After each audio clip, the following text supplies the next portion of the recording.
Nunca había imaginado que la carrera de un carnicero podría ser tan aterradora.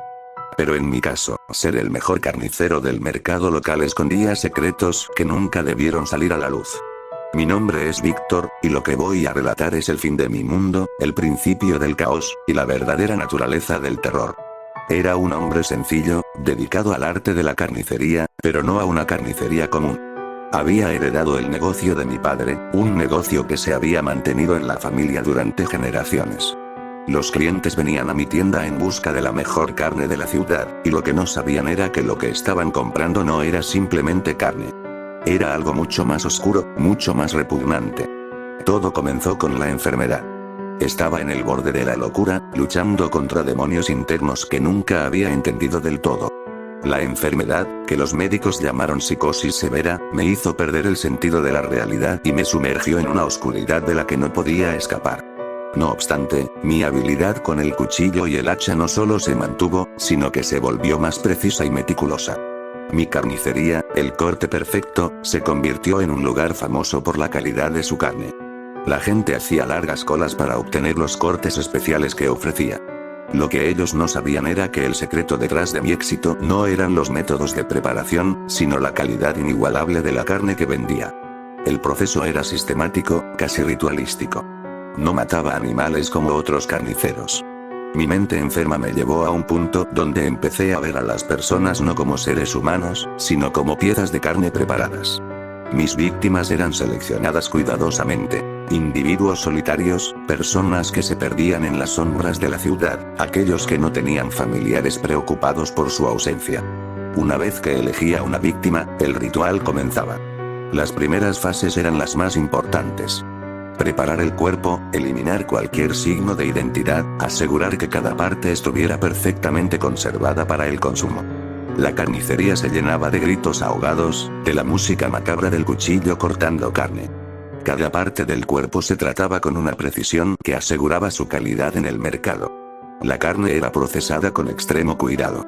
No se desperdiciaba nada. Las vísceras eran limpiadas meticulosamente, las partes más tiernas eran curadas con especias especiales que solo yo conocía. Todo era parte de un secreto ancestral que mi mente enferma había perfeccionado, y que mi destreza en la carnicería se había transformado en un arte macabro. Los clientes no sospechaban nada.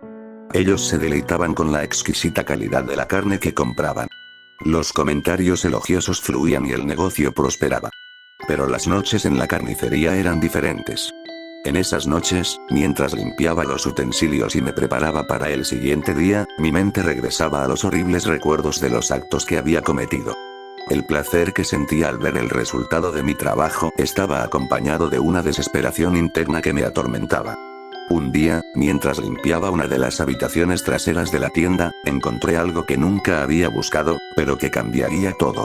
Una de las víctimas anteriores, cuyo rostro estaba grabado en mi memoria debido a la dificultad del trabajo, apareció en las noticias locales como desaparecida. La policía estaba haciendo una investigación y estaba haciendo preguntas en mi vecindario. Mi estómago se revolvió en un torbellino de pánico. A medida que las investigaciones avanzaban, los clientes comenzaron a notar algo extraño. La carne, aunque siempre había sido de una calidad suprema, ahora parecía tener un sabor extraño, algo inidentificable. Los comentarios comenzaron a surgir, las quejas empezaron a llegar, y finalmente, la policía apareció en la tienda para realizar una inspección. Mi corazón latía desbocado, mi mente era un caos. Durante la inspección, descubrieron algo perturbador.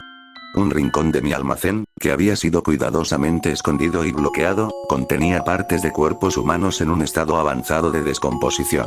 La policía se horrorizó al descubrir los rastros de mis crímenes, y mi vida se desmoronó en un instante.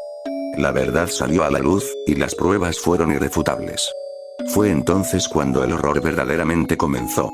Las personas que habían consumido mi carne, los inocentes que habían sido parte de mi horrible creación, se manifestaron en mis sueños y en la realidad. Las voces, los gritos, los rostros de aquellos a quienes había matado me perseguían sin descanso. El remordimiento era una carga que no podía soportar, y la enfermedad que había sido mi compañera en la vida se convirtió en mi torturadora eterna. Finalmente, el juicio llegó, y la justicia fue severa. Mi vida terminó en la cárcel, condenada a una prisión de máxima seguridad. Pero incluso allí, el tormento nunca cesó. Las almas de mis víctimas seguían visitándome en mis sueños y en mi vigilia, recordándome el horror que había desatado. Nunca podría escapar de mi propia creación, de la carne que había vendido y de las almas que había arruinado. La verdad, el horror se había desbordado, y yo era el monstruo que había alimentado el apetito de la humanidad con la carne de los inocentes. La pesadilla nunca terminó, y mi nombre quedó manchado para siempre en las páginas de la historia, como el carnicero que convirtió la carne en un manjar